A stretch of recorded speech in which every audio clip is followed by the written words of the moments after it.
rolling? Yep. And we got speed, sir. Hi, I'm Tim Naftali. I'm director of the Richard Nixon Presidential Library and Museum in Yorba Linda, California.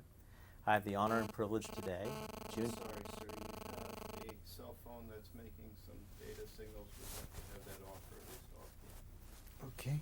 Yeah. Is that far enough? Yeah, that should be okay. Okay, we'll start again. Everybody quiet, here we go, and tape is rolling. Hi, I'm Tim Naftali. I'm director of the Richard Nixon Presidential Library and Museum in Yorba Linda, California. It is June 25th, 2009. We're in Washington, D.C., and I have the honor and privilege to be interviewing Dr. Morton H. Halperin for the Richard Nixon Oral History Program. Dr. Halperin, thank you for doing this with us. My pleasure. In order to give us some context to the work you will do in the Nixon administration, talk to us a bit about the Glassboro Summit and what role you played in preparing the President and, more importantly, Secretary McNamara for that summit.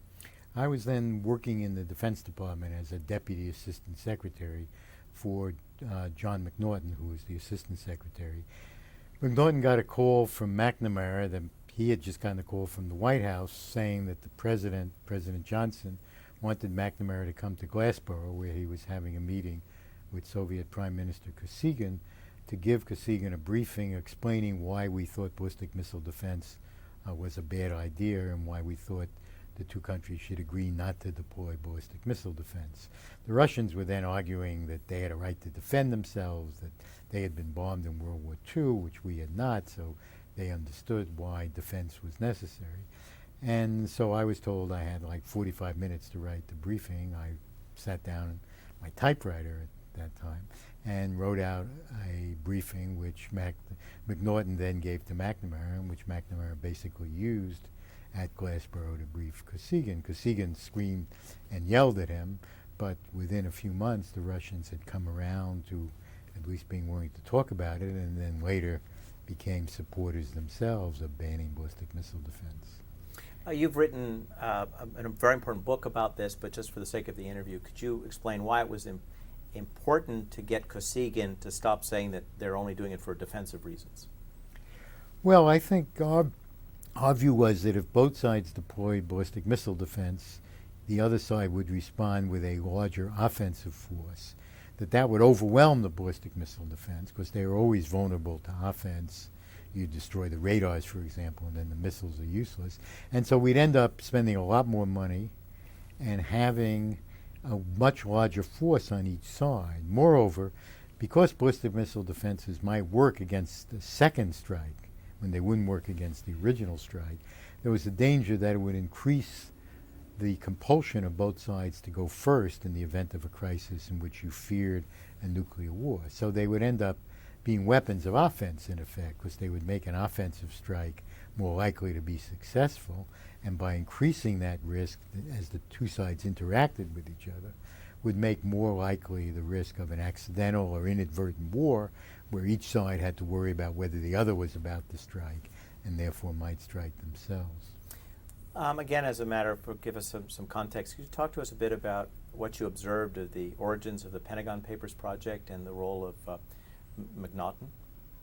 Pentagon Papers began, as far as I know, with a visit from then Colonel Gard, later General Gard, now retired General Gard, to McNaughton's office. I got a buzz from McNaughton asking me to come into his office. I came into his office. There was Colonel Gard, who was actually an old friend of mine, and McNaughton basically said, "Colonel, would you repeat what you just said?" And he said, "Mr. McNamara wants a study done, an encyclopedic study done of the history of U.S. involvement in Vietnam." And as much as we asked him, he said that's all he knew. Those were his instructions. And McNamara wanted a memo from us laying out how we would do the study. So McNaughton asked me to do that memo. I did the memo. And with one exception, McNamara approved the memo and the project began.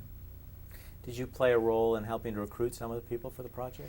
Yeah, the one change McNamara made in the memo I sent him, I had proposed if this was so important that I spend full time on it. And he wrote back and said no, he wanted me available for other things. So I was put in charge of the project, but recruited somebody on my staff, Dr. Leslie Gelb, to be the full-time manager of the project. And Les and I basically then worked together to recruit the people that would come and spend time and work on writing various drafts of the study. Can you talk to us about a few of the people you recruited for the project? Well, one of them was, of course, Daniel Ellsberg. We tried to recruit Henry Kissinger, but he decided he had more important things to do. We tried to recruit Al Haig, who was then at West Point, and that's the first time I had heard of Haig. And again, he decided he couldn't make himself free to do it.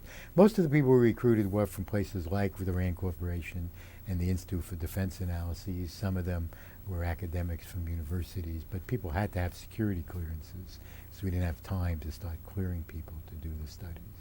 Les Galbus told us that the study ultimately was designed not to draw any conclusions. Right. Was that how it started out?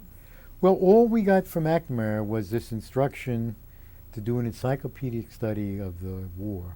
And no matter how many times we went back to him for additional guidance, he refused to give it. His position was he didn't want to be accused of influencing the study in terms of the outcome, and therefore didn't want to be accused. So he basically said, look, you have your instruction. Tell me what support you need. We went for office space, for money, so on. He gave us all that, but he refused to give us any additional guidance about what to do. I was really busy with other things, so Gelb really designed the study.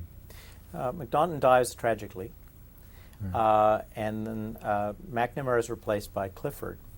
To what extent did the new Secretary of Defense care at all about this Pentagon's papers His project? attitude, as was then Mel Laird, who replaced him, because we didn't actually wrap up the thing until into the Nixon administration.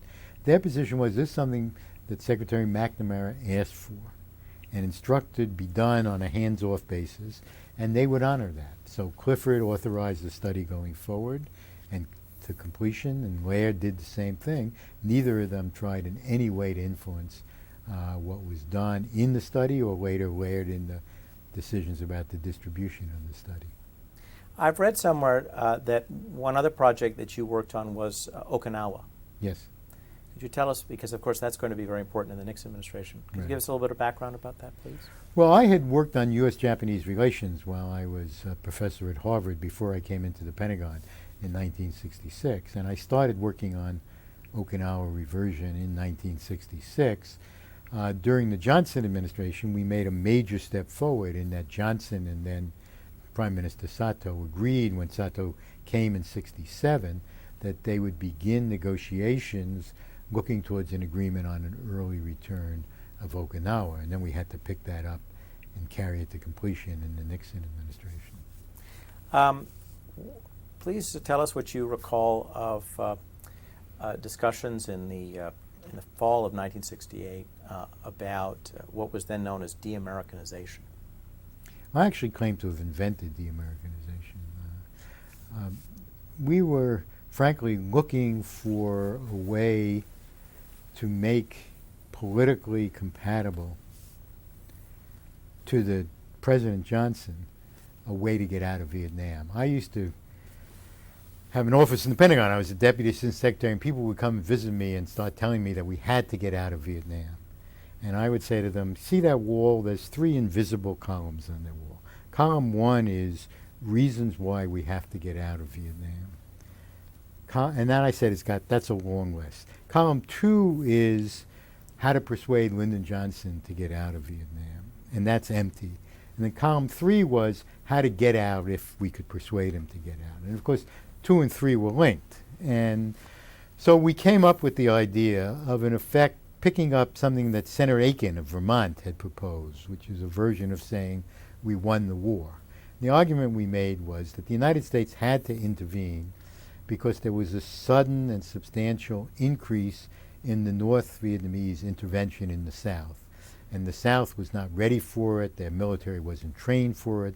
We hadn't given them the equipment to deal with it, and therefore there was a danger that the South would be overrun. We had now had the time to build up the South Vietnamese army. It was now larger than the North Vietnamese army. It had much better equipment than the North Vietnamese army. It was presumably more intensely trained than the North Vietnamese army. And therefore we could now, without changing our objectives, and without in any way calling into question the legitimacy and the correctness of what we had already done, say, we have now bought the time and used that time to train the South Vietnamese army and equip it, now they can take over the job of defending themselves.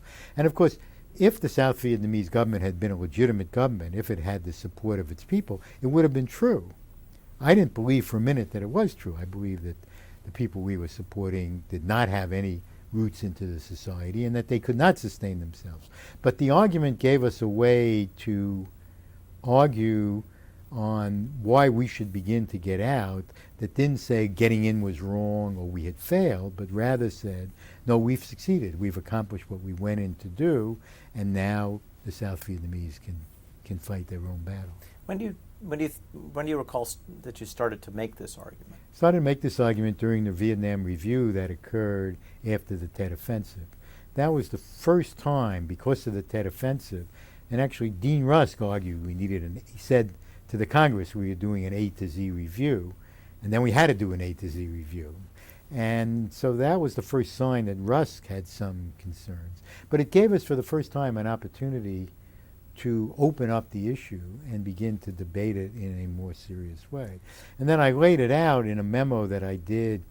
Clifford was then the Secretary of Defense and was supposed to brief what were called the wise men, Dean Acheson and others, that the President had called in to give him advice. And he asked me to do a briefing for him to give. And I wrote out this argument and gave it to him. And he then briefed the wise men using this argument of what we called the de-Americanization, and then came to be called Vietnamization, but it's exactly the same thing. In his memoirs, George Elsey, who was very close to Clifford, says that Clifford came to the job already convinced the war was a mistake. Did you get that sense from working with him? Yeah, I mean, of course, we assumed that Johnson had forced McNamara out and brought in his good friend Clifford to protect the war and to keep him from what he was getting from McNamara were arguments against the war. And so a bunch of us were ready to resign. We assumed Clifford was going to come in and tell those of us who were working to try to get us out of Vietnam to just be quiet or leave. And a number of us were beginning to talk about resigning as a group. Instead, what we discovered, initially it was clear that Clifford was open.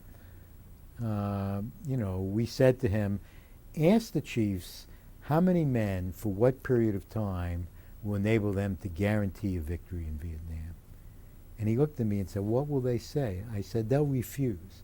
They'll tell you that there isn't any number of men or number of years in which they can guarantee you a victory, and they will press you to escalate the war, to have permission to march into the north, to march into Cambodia, and still they won't give you a number, but that's really what they want, and they want to mobilize. They want to mobilize the National Guard.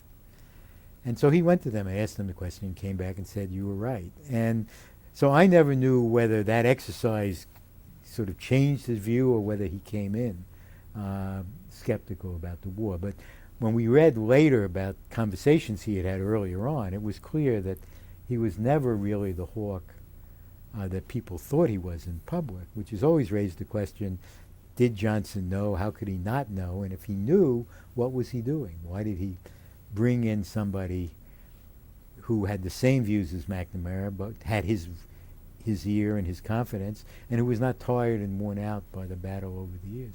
I still don't know what the answer to this is. Who were some of the other people who might have resigned with you at that point?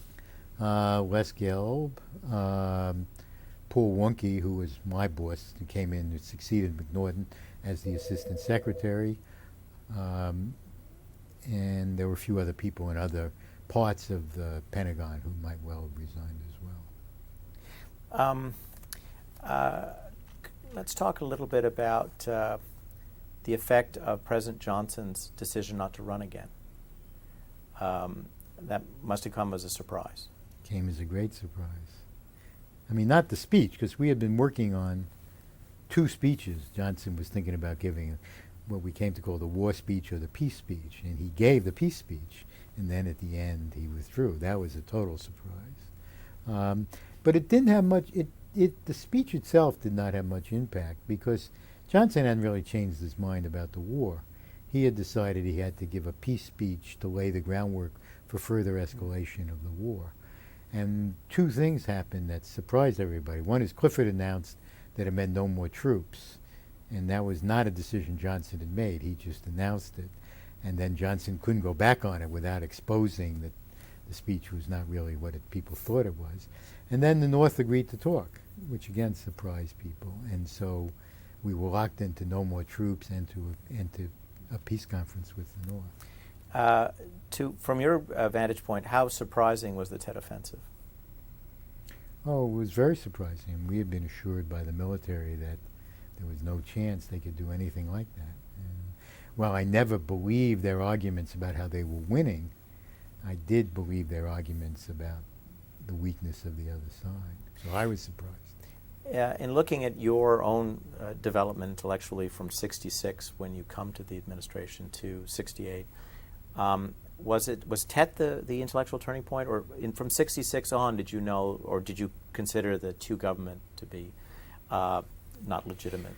It occurred somewhere between May 66 before I went into government, and my last act at Harvard was to debate a man named Norman Thomas, who had been the socialist candidate for president for many years on the Vietnam War.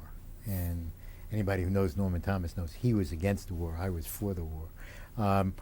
Sometime by May 67, I had become persuaded that the people we were supporting were not serious, that they did not have any strong roots in their own society, and that there was no way we could win the war, and that we had to think about how to get out.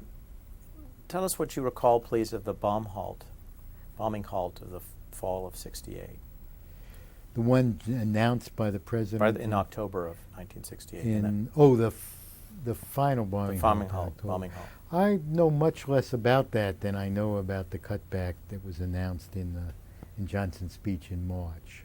I had frankly assumed that we had gone about as far as we could go under Johnson in terms of changing our Vietnam policy, and that he was not going to do any more than he had done in the March speech, and then what he was forced into by Clifford, and then the fact that there were negotiations, but I didn't think they would go anywhere. And I was actually focusing my attention on strategic arms limitation talks in that period. So I was not involved in the bombing halt in October, and I don't really know very much about it. That was an important period on strategic arms because the United States at that point was accepting the proposition that the Soviets, it was in our interest to let the Soviets achieve strategic parity. Well, I wouldn't put it that way, that it was compatible with our interest to accept Soviet strategic parity. I don't think we got to the point of thinking it was actually better for our security that they were equal, but we abandoned the notion that we had before that we needed to be superior to them. And equally important, for the first time, the U.S. government adopted the view that an arms control agreement could actually advance our security. Up until then, people had thought of arms control as something we had to either pretend to do or actually do for diplomatic purposes, and you would try to design it so it didn't hurt your security too much. And this time we embarked on an exercise which said we want to design an arms control agreement that actually enhances our security, and got agreement with the Joint Chiefs of Staff that a properly designed agreement would actually enhance our security. And to what extent was the president interested in this? Johnson was very interested in it. Johnson spent his last year in office trying to do things that would make him seem like a man of peace rather than just somebody who was associated with the Vietnam War. And so Rostow, who was then the National Security Advisor, would communicate with everybody every week about something the president wanted to do that would show he was a man of peace. And I remember Rostow coming to an interagency meeting and beginning the meeting by saying, President wants this. He wants an agreement that he can present to the Russians that's a serious arms control agreement and that we can verify by national means. So that, because what we used to do is throw in every agreement tremendous on-site inspection requirements that we knew the Soviet Union would never accept. And so the argument here was we have to be able to verify this by our own satellites and other technical means of verification. So Johnson was very much behind this, but he still wanted an agreement that everybody agreed to. He didn't want to have to overrule the military or overrule the State Department. Richard Nixon is elected president. You participate in the transition. Right. Tell us about the coming of Mel Laird from your perspective. What's happening in the Pentagon? I don't really know very much about that. I mean, I had Henry Kissinger and I had taught together at Harvard, and I actually had agreed months before to go up to speak the last session of his class in the spring of 1968, or the fall of 1968. And it turned out to be the last class he ever taught at Harvard, because he went down in and then never went back to Harvard. And when I came up to teach the class, his appointment as National Security Advisor had just been announced, I think like a week before. I actually tipped off the New York Times, and there's a very famous picture of Kissinger's last class at Harvard. In some versions of it, I'm sitting next to him. The version of it that's on a book about him, I'm cropped out of the picture so that I'm not sitting next to him. I try not to be paranoid about that. But Kissinger then asked me to come to work for him on the National Security Council, and I'm trying to remember whether I saw Laird during the transition or for the first time. I think it was not until we were in the White House, but I can't be certain about that. But I remember Laird came in, Larry Eagleberger was there, who had been sent by the State Department to be Kissinger's assistant, and who was from Wisconsin, where Laird was from. And Laird went around and shook everybody's hands as if we were all constituents, and he was still getting elected to the Congress.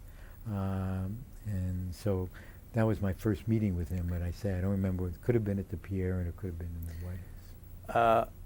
Now, did you have the same wait-and-see attitude? You described a wait-and-see attitude when Clifford came. This is a different administration.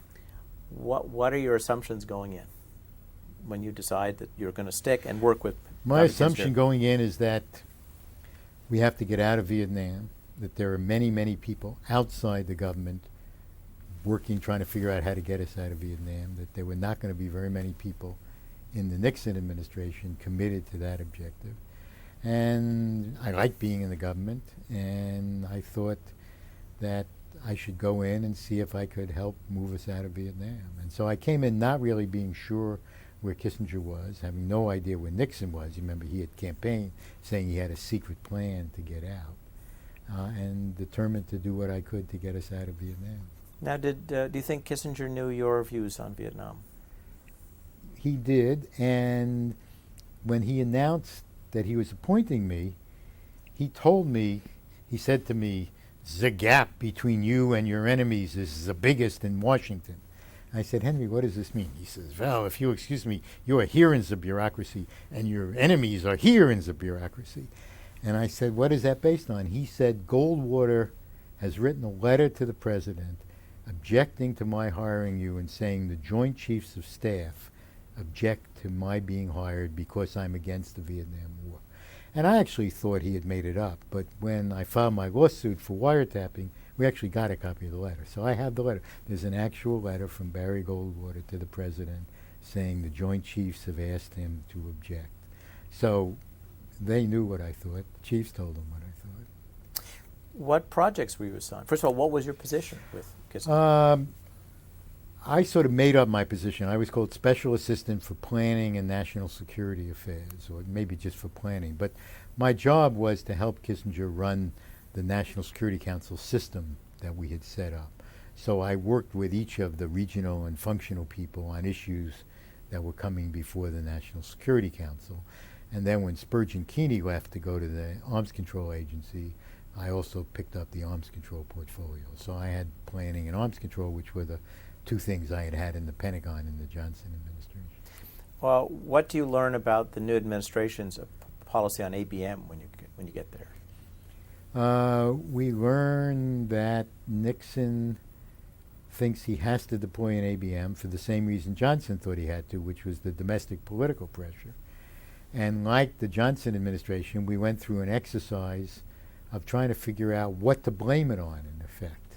And in the Johnson administration, McNamara had been told there was going to be a deployment, but he could blame it on whatever he wanted, and so he decided to pretend it was an anti-Chinese system, which he didn't believe in at all, which made no sense, and so he announced an anti-Chinese deployment.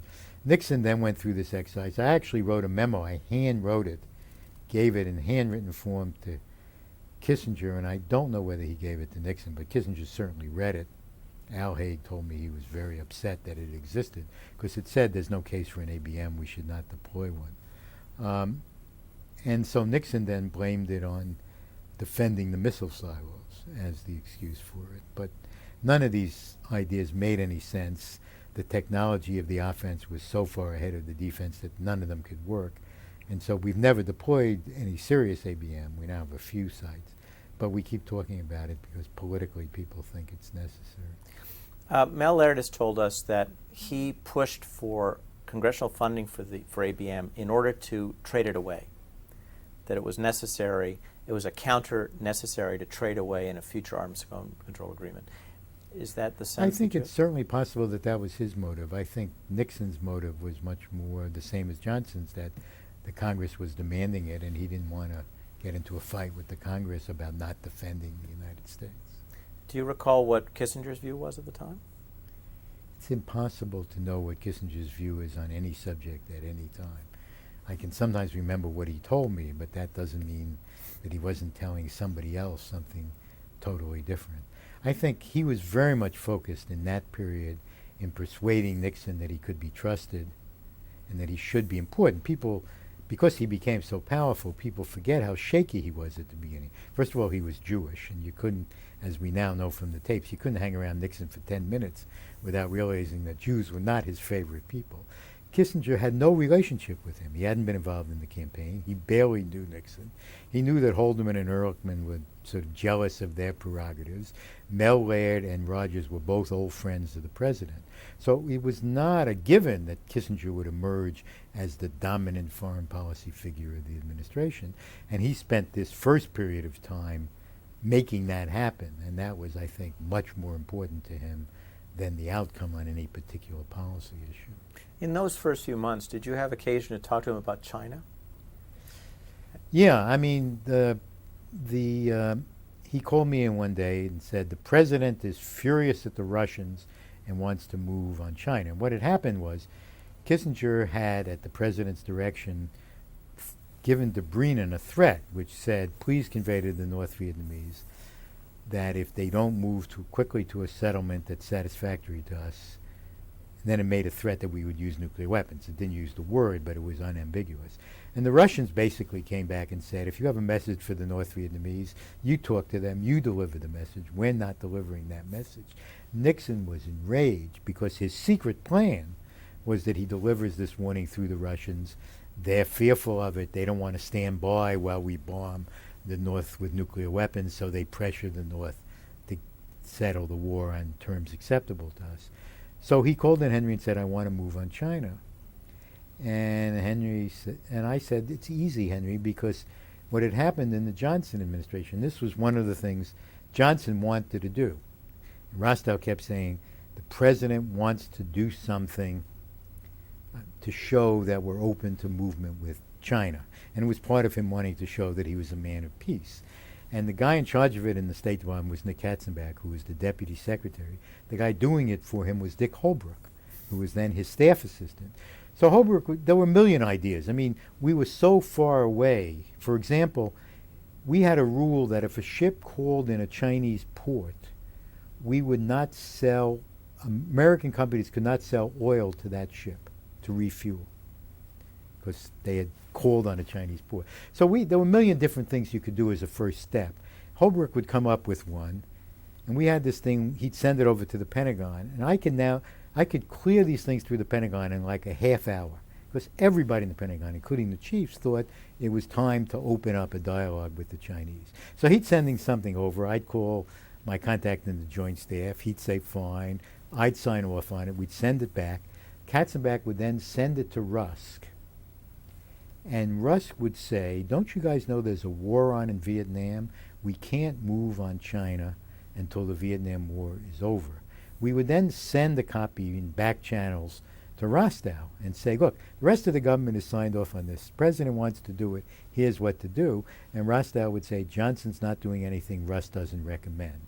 So we'd leave it and we'd try another thing. It didn't matter what we tried, because Rusk was not prepared to agree to anything. And so when Kissinger said to me, what can we do to begin to show the Chinese that we want to? We got a list. And he said, okay, go work with Elliot Richardson. And we called a secret meeting. Kissinger loved secret meetings. There was no reason to keep this secret. Then Kissinger went up and had the congressional liaison. I forget his name. He was famous. Bryce Harlow. Harlow, right. Bryce Harlow went up and talked to the senator from New Mexico or Arizona, who was the head of the Committee of 1 Million defending Taiwan. And he said, we want to start selling oil to the ships. Hickenlooper, I think was his name. And he came back and said, fine. So Bryce Harlow came in and said, Hickenlooper says it's okay. If he says it's okay, really is not a problem. And so we started moving on those things, on these little steps. For historians who want to nail when this happened, they should just look at when the oil started flowing. I just want to be. Yeah, I think that I'm pretty sure that was the first one that we did. And are we talking, because there was a threat sent to the Soviets in September of '69? Are we talking about? No, this is much sooner. Much, or this is. Yeah, because I left in September. That's right. And I didn't really see anything in the last month or so. So this was like February or March. And this was also before the Sino-Soviet conflict on the border, correct? Yeah, although by then we had some inkling that the two of them didn't quite get along as well. Well, but by that point, the United States government understood there was a Sino-Soviet Yeah, split. right, There's yeah. no question. Well, there were still a few people who said it's all a secret plot to trick us. Really? No, there people believed that till the very end. Yeah. At a high level? Well, senior people in the intelligence community, a couple of people in the Pentagon. These were the same people who thought the collapse of the Soviet Union was a trick. Oh, well, that's, yes, There later are on. such people. There were such people. What are the other, before we obviously get to Vietnam, were there other policy issues that you worked on in those first few months?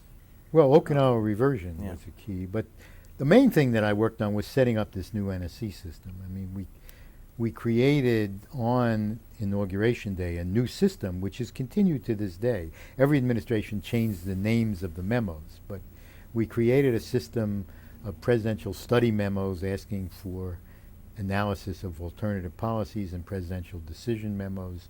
We created a set of committees which have morphed a little bit, but we had a review group, then we had interagency regional committees.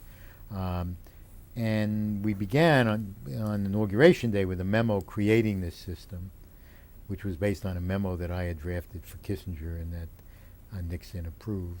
And then we laid out the first 9 studies that we wanted done under this new system, and one of those was about U.S.-Japanese relations.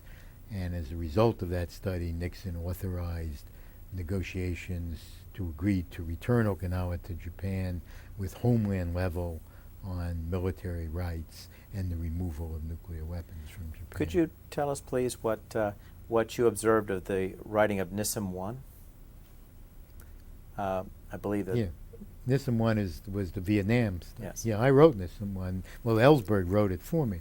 I mean, one of the things that struck me in the Johnson administration was in general, but specifically about Vietnam, that there were enormous disputes within the bureaucracy, between the military services, among them, between Saigon and Washington, between Honolulu and Saigon in the military, and yet all of these were kept from the president.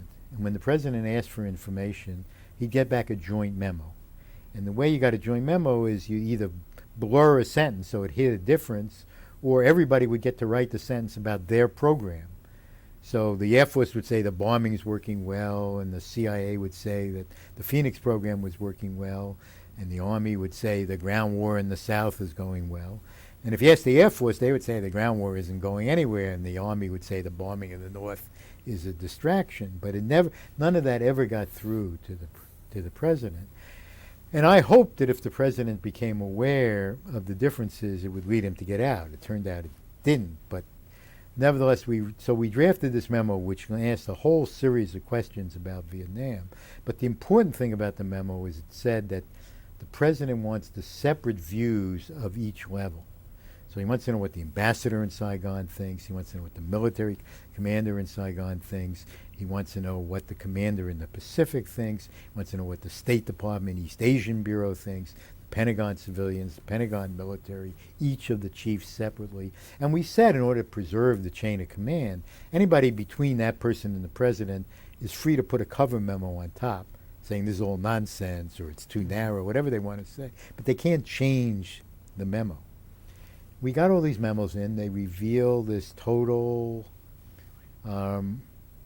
divergence of views. Then people found out I was writing the summary memo, and they went crazy. And I said, Henry, just tell them we'll show it to everybody before we send it to the president. Everybody will see the summary memo, and everybody will get a chance to change it, and we'll have agreement that the summary memo accurately reflects the differences that show. So we did that. We wrote a memo, and when sent to the president, for the first time, a president was told what these profound differences were. He then created a group to study these issues, and they came out believing all the wrong things, that we actually were winning the war, that the North was collapsing, the South was getting stronger. So it didn't work, but I think it was a worthwhile exercise. Did Henry Kissinger know that Daniel Ellsberg was participating in the Oh, program? yeah. He had brought Ellsberg in earlier. During the transition, he asked Rand to do a study of alternatives for U.S. policy in Vietnam. And Dan Ellsberg was part of the group that worked on that study, and Henry knew that. He was fine. Because later on, after the Pentagon Papers came out, Kissinger doesn't tell Nixon that Right. Ellsberg has worked actually Yeah. on Nixon Right. administrative Right. material. Right, exactly. Again, I suppose I'll get the same answer, but where was Dr. Kissinger in all this? In other words, On Vietnam? in his Well, I know a thinking? little bit about that because the first draft of the memo we did for Nixon did not have an escalation scenario in it because none of us thought that was politically feasible or militarily sensible. And Kissinger sent it up to the president, and Nixon sent it back and said, where's the escalation scenario? And we said, oh. And so we added an escalation scenario. So it's clear that the intellectual origins of what was the policy, which was escalation and threat of escalation, was from Nixon and not from Kissinger. Similarly, the opening to China is more Nixon. It's all Nixon. Yeah. Right. Because again, remember, as I've said, Kissinger was interested in establishing himself. And given the enormous political controversy over China, the last thing that Kissinger would have done was to be out in front in proposing an opening to China. When do you start hearing stirrings of interest in bombing Cambodia? The day after we started bombing. I mean, I didn't know anything about it in advance, but I was in Kissinger's office, and Haig burst in and said, we had many secondary explosions. And then they looked at each other and realized that I was in the room. And Kissinger said, we will trust you, and told me that we were bombing Cambodia. And that's how I found that. You've later described a conversation with Dr. Kissinger where he says there are people who don't trust you. Right. Could you tell us a little bit about that? It's from the same period. Yeah, it was, and I think it was, the story appeared in the paper that we were bombing Cambodia. Now, in fact, there are many details in that story which were both accurate and that I did not know. So I could not have been the source of those details about the bombing. But the bombing story created an enormous sensation in the White House. Nowhere else, because nobody believed it. You know, it was a 2-day sensation in the New York Times, and then it went away. And it was only later, after we invaded Cambodia, a year later, that people went back and realized that we had started bombing a year before and that it had been reported on the front page of the New York Times. But everybody believed that we were getting out of Vietnam, that like Kissinger, that escalation was not a realistic alternative. So they just didn't believe the story, and it just disappeared. But Nixon was furious about it, and Kissinger told me, and I now know that Nixon called Hoover, and Hoover said, it's Halperin. You know, my press contacts tell me it must be Halperin because he's against the war. So Nick Kissinger, we were in Key Biscayne, and we went for a walk on the beach. Can I ask you to stop for a minute while we... Oh, yeah, I'm just waiting for the siren because guess we just stop while this policeman decides if the emergency is over or not. No, he still hasn't decided yet. No, he's just getting further away. You know, he's getting through the traffic. Mm. Somebody is not pulling over. There you go. We're doing well. Yeah. Well, someone hasn't gotten the message. Okay, please. You're in Key Biscayne. Go ahead, please. We went for a walk on the beach, and Kissinger told me that people didn't trust me and that he was going to have to give me less access to classified material for a while in order to prove my innocence, which, of course, was not possible to do. They wiretapped me for 21 months. They never got a single leak of classified information, but didn't clear my name. But anyway, that's what he said in that conversation. And But at that point, doesn't he also say, I'm not going to give you the same classified material? yeah, you right. had He says he's going to have to give you less access to classified information. So when things leak, we can say you couldn't have leaked it because you weren't didn't. involved. But does this affect your? I mean, do you stop working on certain projects starting in May of '69? Is that Yeah. what happens? Well, yeah. I mean, what I worked on was mostly things that were happening, so it was just new things I didn't get into rather than being pulled off things, because mostly what I did was related to the immediate crisis of the moment. At that time, some in the White House were suspicious of you, of Dan Davidson, of General Persley. Well, Persley was in the Pentagon. Pentagon. Did you know? You didn't know. We know Yeah. you didn't know, but the wiretapping that early. But did you know that you were under? Did you know that there was a group of you under suspicion? No, I mean, I knew that people in the Pentagon were unhappy about my being on the NSC because they knew my views about Vietnam, but I didn't have any sense that there was a group of people that they were suspicious of. Did you encourage Henry Kissinger to look at the Pentagon papers for background or context? Or I had not read them then. I had no idea what was in them, so I didn't have any conversation with him. But between May and September, before you leave, what role do you play in shaping Vietnam policy? Well, I was involved in Nixon's first Vietnam speech, and I don't actually remember when that was. I think it was probably in May, but I wrote the first substantive draft, and then was told to work with a speechwriter named Bill Sapphire. So Sapphire and I worked on what was the final draft of that speech, and I think that was may have been the last thing I worked on Vietnam.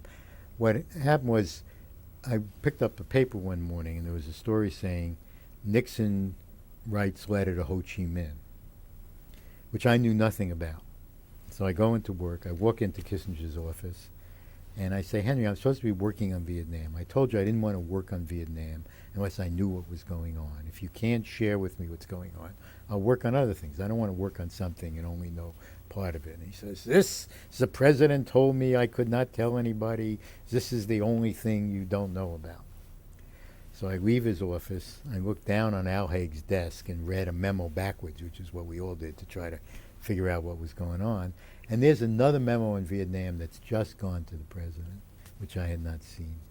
So I picked up the memo and I walked into Kissinger's office and I handed it to him and said, what is this? This is another exception, he said. And I said, well, it's one too many. I don't want to do this.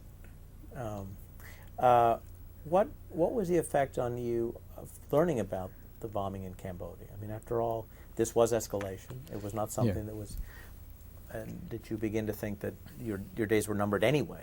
The policy was No, going I on. thought, I was used to the fact that the government was doing things on Vietnam that I didn't like. I thought it was a mistake. I thought it would not get us anywhere.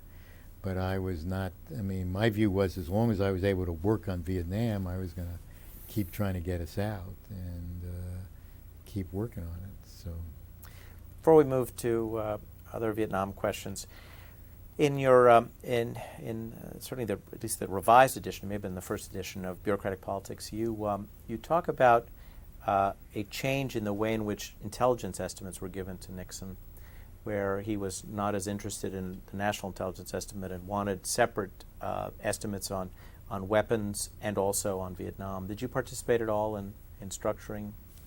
No, I'm not sure what that refers to. It doesn't ring a bell. That he wanted a sort of he didn't want a single bureaucratic Right, product, Right. and so sort of changed the way in which intelligence analysis was provided to him. Mm. Okay. The fall of 1969. So was it after these two exceptions that you say to Henry, you decide it's time to leave? Yeah, and there were other things going on. I mean, I was supposed to be at all meetings relating to documents going to the National Security Council, and there was a meeting on strategic arms, which was a subject I'd worked on in the Pentagon and knew a lot about, that he held without me, with the two senior directors who were working on that issue and who didn't want me meddling in their business. And when I found out about that meeting, I said, that's the last straw, and I told Henry I was leaving. He said, you can't leave, stay, we'll talk later this evening. I said, Henry, I'm not hanging around to wait to see you. So he then called me up, and this was after the wiretap was on, and we had like a 45-minute call on the phone, which the FBI recorded every word of and produced a transcript of the entire conversation, which I have, but then did not include it in the letter they sent to Nixon every week about the wiretap. And what I believe happened is that Hoover took a transcript of this conversation and went over and saw Kissinger. And I have no evidence for this, but this is what I believe what Hoover did. And basically said to Henry, we thought you might want a copy of this conversation for your records, which was a way of saying we have something that will really embarrass you. Because Kissinger was pretending to be suspicious about me. Here I'm not only saying I'm willing to leave, I'm begging to leave. And Kissinger goes on at great length about how much he needs me and how the country needs me and I have to stay on and we'll find a way to make it work and I shouldn't worry about my access because I'll write memos for him and that's the most important thing. And he just goes on and on like this. We've interviewed Professor Lake. From your vantage, did you interact with Tony Lake and work with him on some projects? Yeah, I actually had a few slots to hire people, and so I called my friend Dick Ullman, who was a professor at Princeton, and I said, do you have any people you think I should hire? And he said, we got a brilliant young Foreign Service officer finishing a year here. You should hire him. So I call up Tony, and he sounds very interested. And then I call him back again, and he seems less interested. And I can't figure out what's going on. And what had happened was Kissinger had gotten his name. And Kissinger had called him and said, you know, I may want you to work for me as my assistant, but you can't tell anyone. And he said, well, but I'm talking to Mort about, well, can I tell him? He said, no, you can't tell him. So we went through this awkward period in which, since Tony didn't know if he was going to get hired by Kissinger, was sort of continuing the conversation with me. And I think there was actually a brief period in which he came to work for me and then went to work for Kissinger. I'm not sure about that, but I once said publicly that Tony and I were the only two people who worked for each other on the NSC staff. So I'm sort of stuck with that. To what extent did those of you who had doubts, and certainly by this point, when Professor Lake, or when Tony Lake comes back to government after spending time at Princeton, he thinks the war is a total mistake. Right. To what extent were you talking with each other? Not at all. I don't think I knew what other people thought. I mean, in the Pentagon, Les Gelb and I and some people in other parts of the Office of the Secretary of Defense had come to know each other's positions, but I don't remember any conversations with Tony or Dick Snyder or others about Vietnam. Had you heard anything about what would become what was discussed as Duck Hook? Never heard anything about that. So it's September, you decide to leave. You become an NSC consultant. Right. What are you doing as a consultant? Well, Kissinger asked me to, you know, he keeps saying you shouldn't leave, and we have these negotiations, and he finally says, what do I have to do to keep you? So I tell him, and he says, okay, let me try, and then he talks to other people on the staff and says, that's not going to work. And so he says, but I want you to continue as a consultant. So I agreed to be a consultant and did, I think, one paper for him on Vietnam options that I just wrote without access to classified material. There was no relevant classified material on Vietnam. And gave it to him. And I saw him occasionally. When I resigned as a consultant after the after the invasion of Cambodia, Kissinger denied that I was a consultant. But I was. I had a contract and I had done a memo. Tell us about your decision to resign in 1970 as a consultant. Well, when I discovered that they had invaded Cambodia, it was clear to me that the escalation strategy was not a fake, but real, and that Nixon's strategy was to reduce the U.S. military presence, end the draft, and then continue our involvement in the war and even escalate our involvement in the war. And at that point, I thought that it was time to speak out, so I resigned my consultantship. And, did it quietly on the front page of the New York Times and the Washington Post on the same day. But both stories began by saying Halperin has quietly resigned. Tony Lake and also Les Gelb talk about the inconsistency of Vietnamization while trying to negotiate a settlement, the difficulties. As you pull people out, it looks like your commitment is less real. Right. In this period, I mean, you all saw this. What was your thinking about? Tony Lake argues that what this meant was we better hurry up and push them now, because at a certain point they're no longer going to accept that we're committed to South Vietnam. What were you thinking as Mel Laird was pushing for more and more withdrawals of troops? My view was we should get out, and that anything which removed us was a good thing, and that my view was the only way to get out was to trade an unconditional withdrawal for the troops. That the North Vietnamese wanted us out completely, and they knew we could never do that without agreeing to release the prisoners. And that was the trade-off, and that was nothing else mattered. And it didn't matter if we pulled our troops out, because they wouldn't believe we were staying out until we promised not to come back. And that the only leverage we had to get our prisoners back was to trade that for a date certain for a final withdrawal. Were you ever persuaded by the domino theory?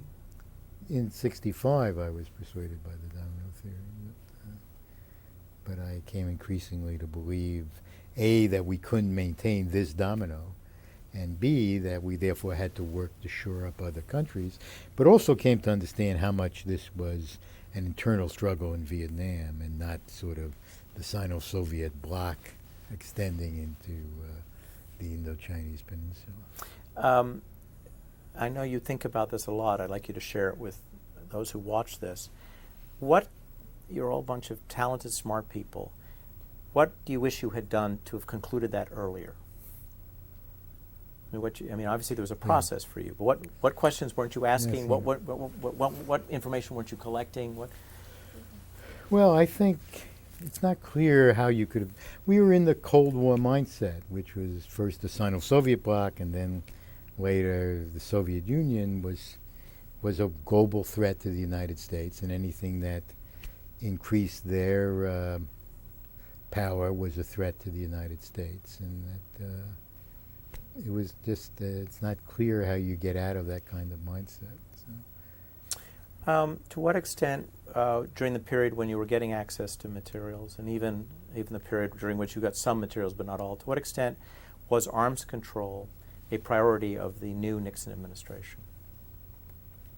I don't think it was a priority. I think for them, for Nixon at least at the beginning, and I think Kissinger then picked this up, it was leverage to try to get the help of the Russians on Vietnam. And so there was a struggle going on because Nixon had blocked Johnson from having a meeting with the Russians after the election, which Johnson badly wanted to do.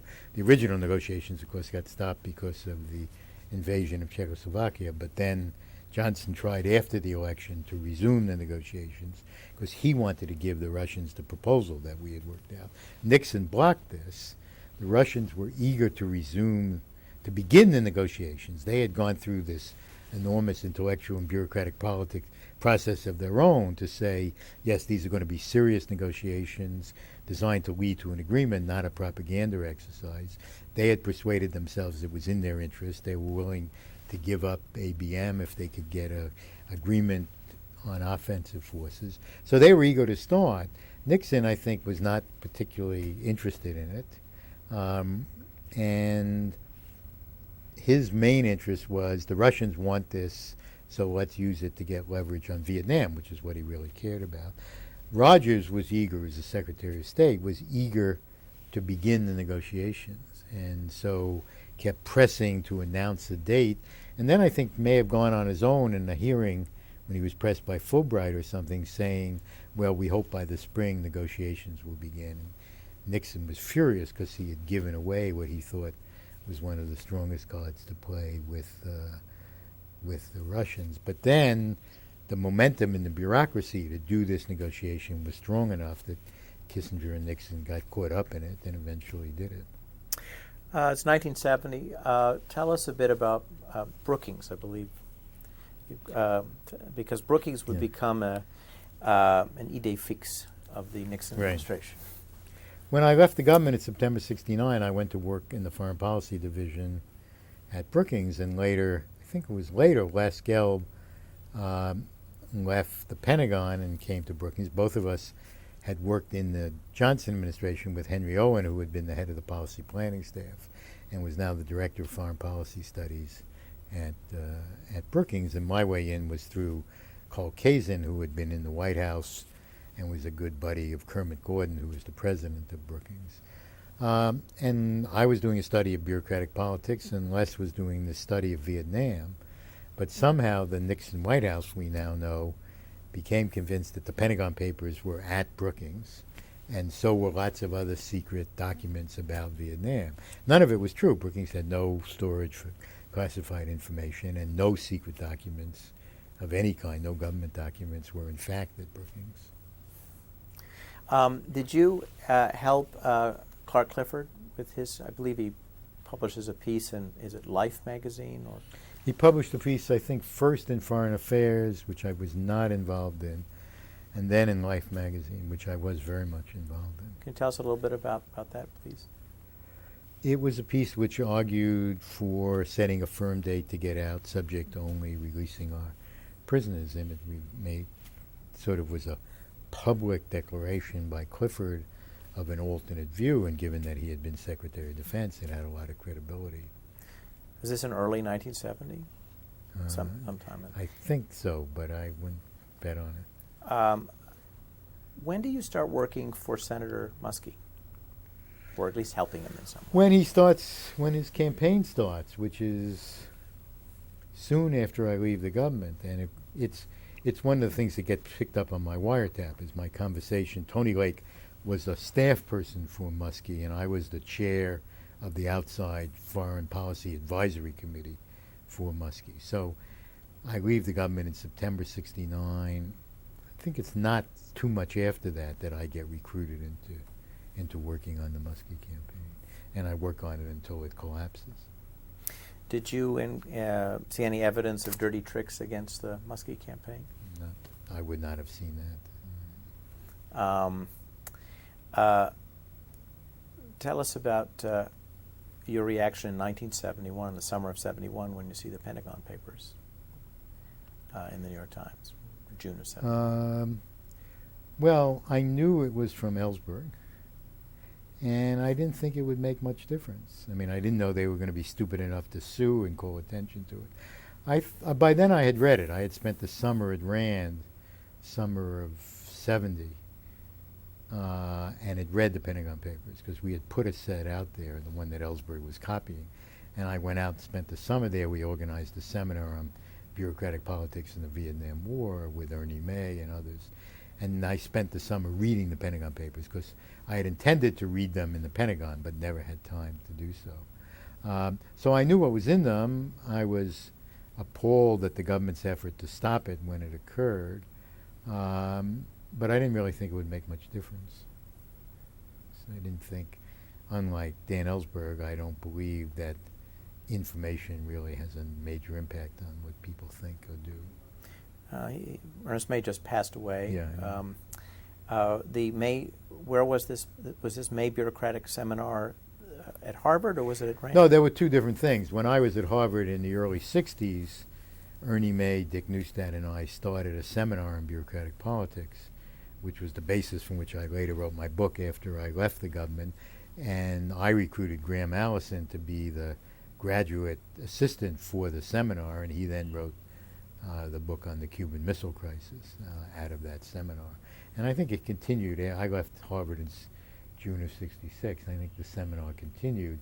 So this was sort of related to that in the sense it was a lot of the same people, but it was only people who had security clearances because the Pentagon Papers were then classified. And we set out, I designated, I think, 3 or 4 studies, and we asked people to come a few days early and read those studies. But in the meantime, I went out for the whole summer and read through the whole Pentagon Papers. Take us into 1973. I believe you testify in the Dan Ellsberg Oh, trial. more than that. I was asked. One of the regrets of my life is that I did not offer to help the New York Times in the Pentagon Papers case. I was one of the 3 or 4 people in the world who had read the Pentagon Papers. I knew the government claims of harm were false, but the habit of working in the executive branch was just too strong, and I just couldn't bring myself to call the Times and offer to testify. And I still regret that, because I could have come in and said to the court, I've read every word of this. I classified every word of this, because I was the classifying authority for the Pentagon Papers. And I could say this is all nonsense. You know, I can tell you why I classified it to keep it away from Lyndon Johnson, not there was nothing secret in it. But I never did that. But then Ellsberg's lawyers, Leonard Boudin, came and saw me and asked me if I'd help them organize the defense for Ellsberg. And I ended up spending a lot of time on that, including spending 4 months full-time at the trial in Los Angeles. Tell us, please, what you remember of the revelation of the wiretap. Well, my time as on leave from Brookings had run out, so I was back in Washington. I got a call from a New York Times reporter who said, you're about to get a lot of press. I'm going to tell you this off the record, and I want to interview you about it, because then I want to be able to use these quotes when I break the story 2 days from now. And he reported that there had been a wiretap on my home phone, and that Daniel Ellsberg had been overheard not only talking to me, but he had stayed at my home, and he was talking to other people. And I called 2 lawyer friends of mine and said, are you interested in doing a lawsuit? And I decided I was going to sue, and as soon as we got public information, the court, the judge then in the Ellsberg case, dismissed the case because of the information about my wiretap. And then a short time later, I filed a lawsuit against Kissinger and others, and then later we added Nixon to the lawsuit. I'm going to ask you about that lawsuit in a moment.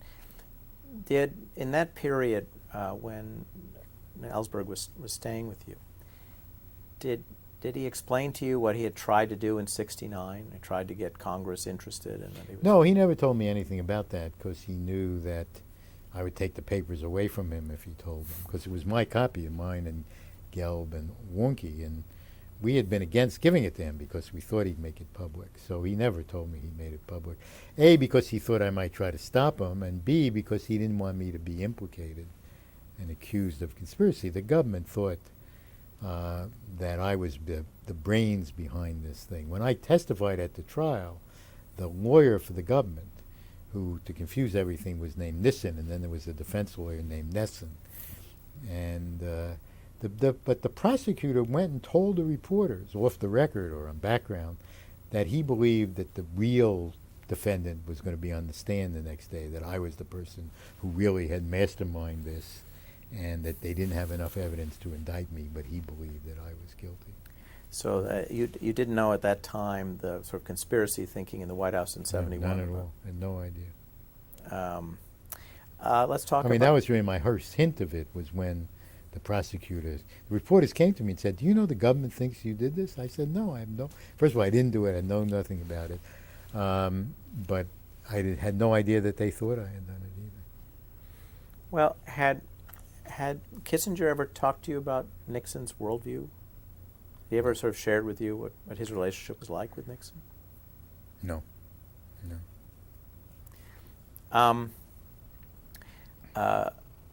The trial, the suit.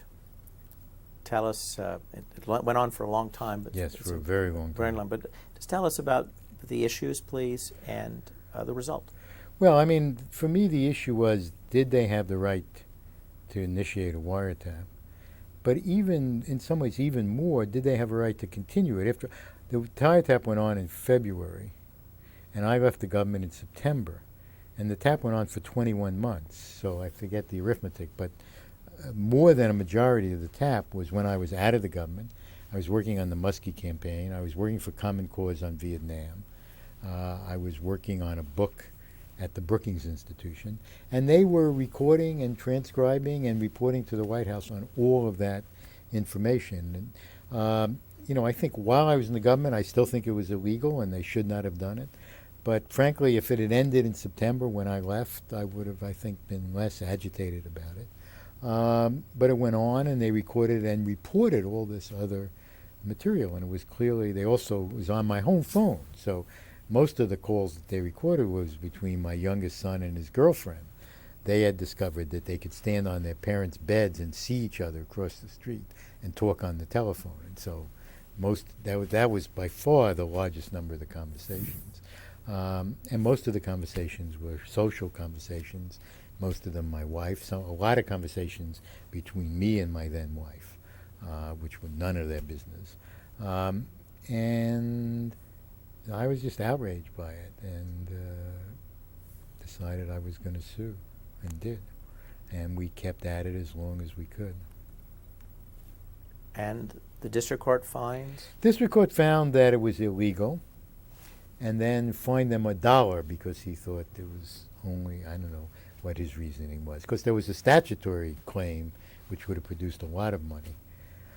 And then the Court of Appeals first reaffirmed the decision, then gradually, as we came back and forth between the District Court and the Court of Appeals, nobody ever questioned the decision that it was illegal to wiretap people because you suspected them of leaking to the press, whether or not they were government officials. That legal position was never challenged, was affirmed by the case, and is still the law. The question was it established law before they did it, and if so, could we collect damages from anybody? And the law got worse and worse on that subject.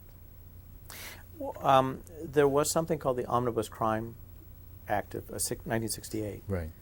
That was an important sort of source of the ruling. Didn't they find that no, that decision carved down, and it required warrants for wiretapping of phones based on the fact that the Supreme Court had first ruled that wiretaps were not Fourth Amendment violations because you didn't intrude into the home. Then the court ruled that they were Fourth Amendment violations. Then Congress in '68 passed a statute authorizing warrants for wiretaps in criminal cases. And it put in an exception that said that nothing in this affects wiretapping for national security purposes. And it was based on a footnote in the Supreme Court decision that said wiretaps are covered. We now know it was Justice White, who had been in the Justice Department, knew, if it's true, but is believed to have known that we wiretapped embassies, which the government considers a big secret, and therefore was concerned that this decision might prevent the government from wiretapping embassies, and therefore insisted on a footnote that said whether the warrant requirement of the Fourth Amendment applies in national security cases is not decided here.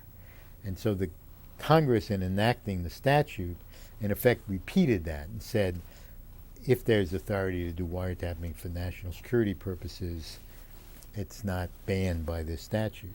The question was, what did that mean? What was a national security purpose? And did it include wiretapping government officials or newspaper men because you were trying to track down leaks, and the court said that that exception was not meant to apply to that, and if it was meant to apply to that, it would have been unconstitutional. That if there were foreign powers involved, there might be a different standard, but not for American citizens not suspected of working for foreign powers, but talking to the press. So the court ruled that there was no question that the wiretap on you after you left government. No, even before. Even before? Yeah, the wiretaps on government officials or newspapermen or former government officials for the purpose of tracking down leaks was not within the exception that Congress had carved out in Title I, that it was a question of whether we were violating a statute, and if we were violating a statute by unauthorized disclosure of classified information.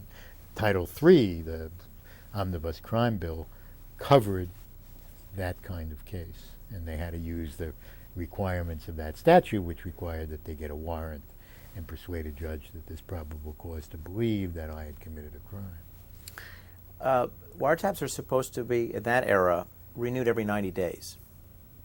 Well, that was the FBI had worked out with the phone company a procedure for what it called national security wiretaps, which occurred based on a phone call between an official in the FBI and an official in the phone company. He would call and say, I have a number for you. And he would say, now this is national security, right? And the FBI guy would say, absolutely. They give him the number.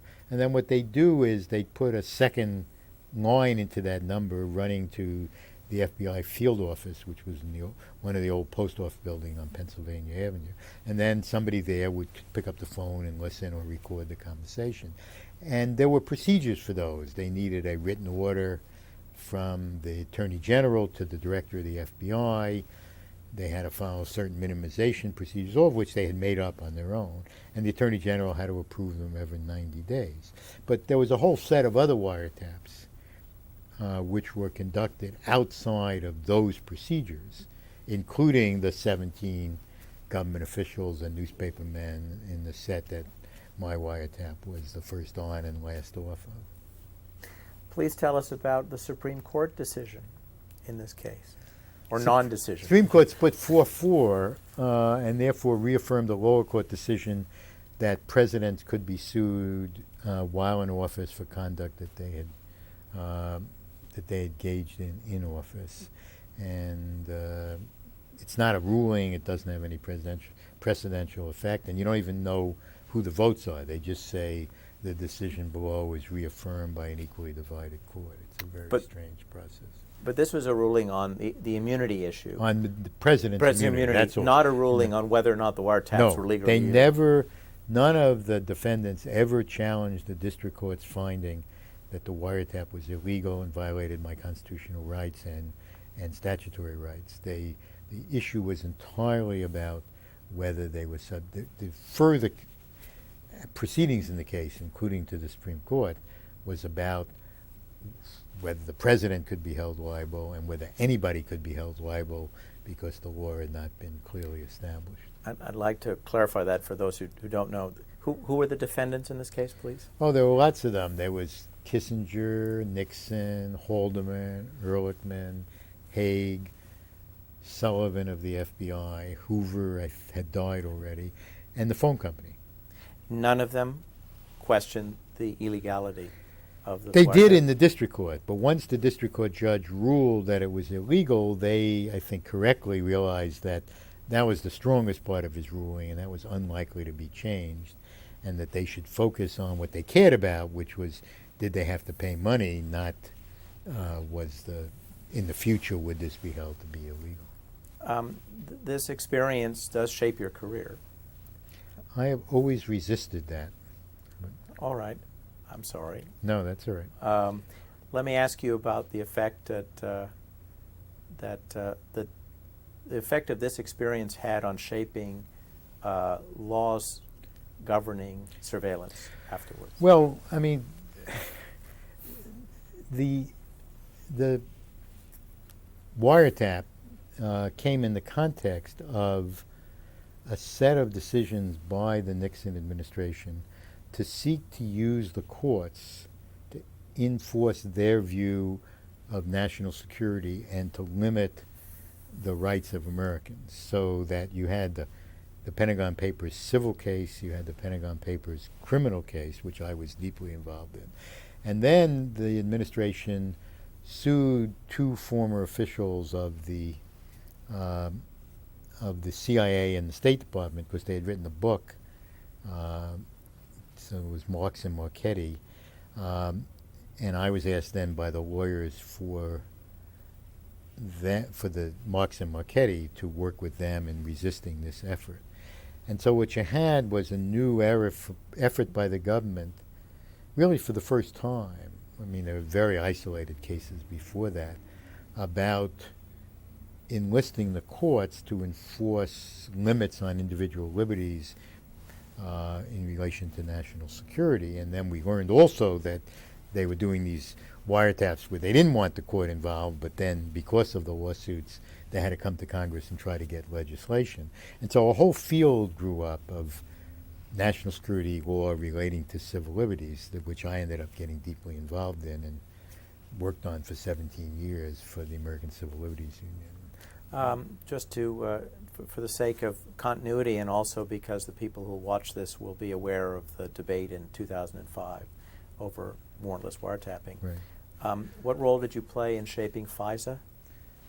I played a major role in shaping FISA. I was working for the American Civil Liberties Union, a project called the Center for National Security Studies, and was deeply involved with a colleague, Jerry Berman, in negotiations with the Justice Department, with the FBI, and then with the congressional committees on the shape of FISA, and played a major role in shaping the outcome of that, as well as a number of other bills that were passed during that period on the relationship between national security and civil liberties. And what was it in the early part of this century that was such a challenge to FISA? Well, we discovered that the Bush administration, after 9/11, decided to ignore FISA and to begin a series of warrantless wiretaps without going to the FISA court. We still don't know what the scope of it was. We know some of it, which the Bush administration chose to describe and came to have a name for that piece of the program. But they always made it clear that the total program was much bigger than that, and they weren't prepared to talk about the rest of it, only about the part of it that the president had decided to declassify because it had appeared in the press. So we still don't know the full dimensions of it, but it was clearly electronic surveillance which violated the rules established by FISA. Whether it violated the Fourth Amendment is a separate question, which we don't really know the answer to, but it clearly violated the FISA rules.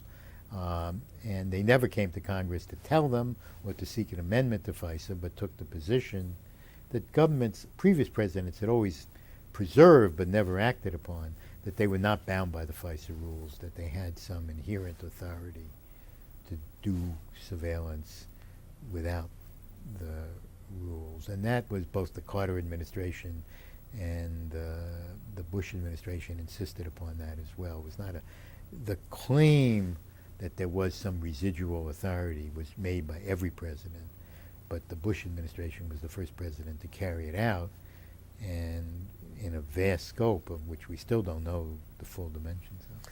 You resist the characterization that your own personal wiretap experience shaped. Then the argument is that you were concerned about this sort of the direction that this whole issue was going well before you knew that you were being. Yeah, I mean, I had, as I say, regretted not intervening in the New York Times civil case. Then the lawyers for Ellsberg asked me to get involved, and I ended up getting deeply involved, not only on the issue that they first recruited me on, which was that of proving that most of the information was in the public domain or its release wouldn't harm national security. I was in charge of recruiting expert witnesses. George Bundy testified, Admiral Marak testified. I recruited a number of people who I knew from my national security experience. But then I discovered the wiretapping, but also the effort to stop this publication. And what became clear to me that there were important issues here that I had never thought about before. I began to read about them. They seemed intellectually interesting.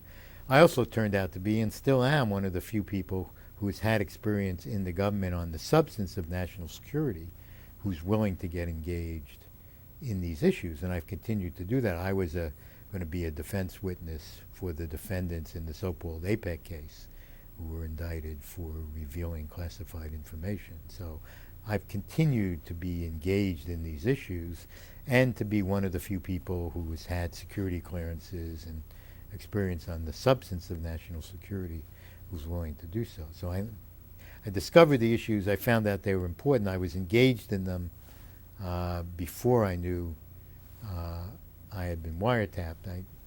And I think I would have done exactly the same thing if I had not been wiretapped. You can't obviously tell, but I was certainly engaged in these issues in a serious way, intellectually and as an activist, before I knew that I had been wiretapped. 1973, there's a negotiated settlement in Vietnam. You were outside, you're an analyst.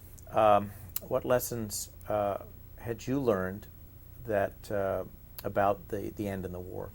Well, I didn't think it was the end of the war. I mean, I thought, I still believe, that Nixon and Kissinger's strategy was to get the prisoners back in return for agreeing to withdraw American troops, but to retain the right to provide military aid and equipment to the South, and to continue to threaten to resume the bombing of the North if the North sent troops into the South. I think they had believed, and I think correctly, certainly in the short run, that they had sufficiently decimated the Viet Cong in the South that the Vietnamese government could hang on if there wasn't an infusion of troops from the North. And I think they thought they could deter the infusion of troops by threatening to destroy North Vietnam, and that the Christmas bombing, which preceded the agreement, was designed to send a message to Hanoi that if after the agreement is signed, you in effect take advantage of it by invading the South after we withdraw, that we'll destroy the North. And I think that's what they intended to do. And I think, but for Watergate, that's what they would have done. So I did not think the war was over when the agreement was signed. Comparing the debates over surveillance in the last few years to those in the 70s, you had participated in both of them. Right. Were you how do you compare the two? I mean, they had happened 30 years apart, yet a lot of the issues were the same. Right. And a lot of the fight was the same, and I was in the same position in both cases, which is, at the end of the day, I supported the legislation, both the FISA legislation and the bill that Congress finally enacted in the last round in the Bush administration, not because I agreed with every word of either bill, but because I thought in both cases the bill was clearly better than what was happening without the legislation and did not violate fundamental constitutional principles. And in both cases I got attacked by lots of people for supporting the legislation. But I think in this area you're never going to get legislation that fully satisfies the pure civil liberties types. And I think there's a role for them to denounce it and provide a critique of it.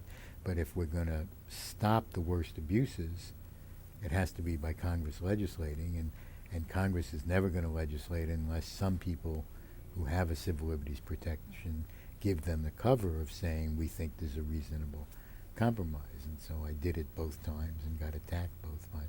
In some cases by the same people, because people stay in this field forever. Dr. Halperin, have I missed an anecdote or recollection you'd like to share with us? Well, I remember Kissinger brought Nixon to a little reception for NSC staff early on.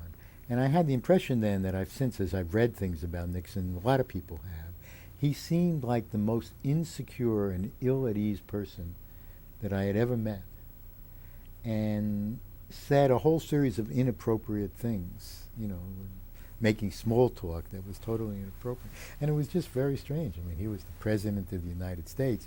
We were all awestruck. He had walked into the room, and he was clearly more ill at ease than any of the rest of us. And, was sort of babbling and saying things that just made you embarrassed because you couldn't believe that the President was saying those things. But then I saw a different side of him. We would send him briefing books, and we'd send him 400-page briefing books, and we'd get him back the next morning with a question on page 327 in the middle of a paragraph of something we had not called his attention to. So he was clearly smart, and he was clearly interested, certainly in the foreign policy stuff, and perfectly sensible. I mean, I think he had a view on Vietnam that I did not agree with, but on most foreign policy issues, as we're now learning about his domestic policy, he was really, I think, quite smart. He understood things, and I think had quite sensible views. Dr. Halperin, thank you. Not at all. My pleasure. Thank you very much. It's very helpful. Thank you, gentlemen. Thanks a lot. And I have no idea. Yes, I have no sure. idea what time it is. Do you know what time Yeah. it is? It's just 4 o'clock. Good. Thank you. So do you We'll need? just, we'll just get a little room tone. I'm just gonna get your shooting room done. Did you get what you wanted? More importantly, did you say all that you wanted? Yeah, absolutely. We have 20 seconds worth of just silence, sir.